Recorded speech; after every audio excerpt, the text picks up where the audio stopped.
The coffee here, thank you for asking, is the worst fucking coffee I've tasted in my life.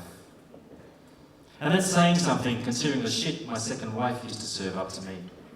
A man who in his prime could have had any coffee bean and any woman in the world, but went and fell in love with that palate slip of What's-It, and Christ alone knows what she used to do to get rid of all the flavour.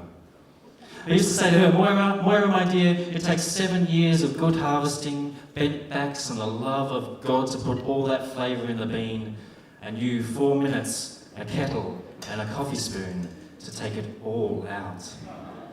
My first wife used to make perfect coffee every time. I mean it, that goddamn woman could make international roast taste like Harold Longberry without betraying the slightest effort or interest. God, I love that woman's coffee. She hated my guts, it's true, regarded her talents as evil insofar as they brought me pleasure. She tried to make bad coffee for me. She tried to burn it, make it too weak or too strong. She even introduced foreign substances, pills and liquids. You have to admire her for that. But out it would come, every time, spinning in its cup, perfect coffee. Messy divorce, she and I, me and her. The first one's always the hardest. Lawyers and lawyers and lawyers. The papers were full of it. The great courtroom drama of 1955. That and the Rosenbergs. We ended up going for irreconcilable differences. As it turned out, we both cheated on each other almost simultaneously for the first time. Me with a buxom sandwich shop girl in the foyer of our New York hotel. Her with some pimple-faced bellboy while I was downstairs buying her bagels. We spent 4 months sitting on opposite sides of a teak courtroom, tearing each other to shreds via Steves and Bobs and Marshes, until she got half my fortune and I got half her jewellery.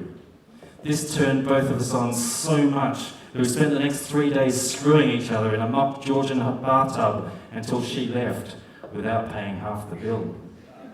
I was already seeing my second wife at this point, Moira.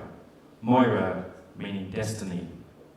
That's Moira beside me on page 6 of the New York Times, looking, as the caption pointed out, sombre and dignified.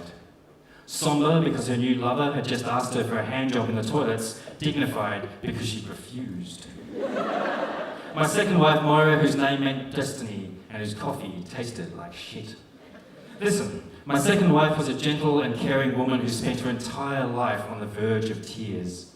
Her defining gesture was a timid half-step backwards with which she could disappear from a conversation for 3 weeks at a time. Her skin would become translucent, the lightest dust would fail to stir in her presence, and I was left to pile up accusations against myself until the weight of their collective horror dragged her back into existence and she pressed her body against mine in the night.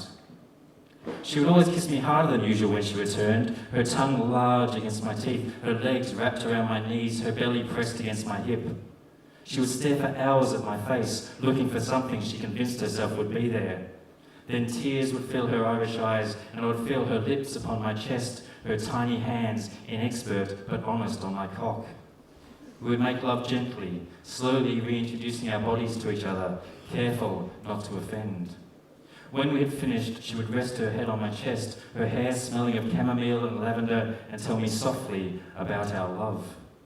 Then she would get up gently, brush the creases out of her nightie, and go and make the coffee, which would, God help us, taste like shit. Oh, Moira, what I wouldn't give now for one more taste of that dreadful, shitful brew. This is how the coffee is made here, my love. They place half a teaspoon of freeze-dried into a litre of tepid water. Half flows to the top, the other half becomes a kind of trace element. It's then subdivided among about 1,000 patients in a pageant of polystyrene, and make sure you piss it out regular, friend, or we're going in there by force. We have tubes you've never even dreamt of. But for now, I don't care if they serve me coffee so weak you can read a book through it. Bring me one more cockful, you saccharine, sacrilegious bastards. We may be in for an all-nighter. This is my coffee story.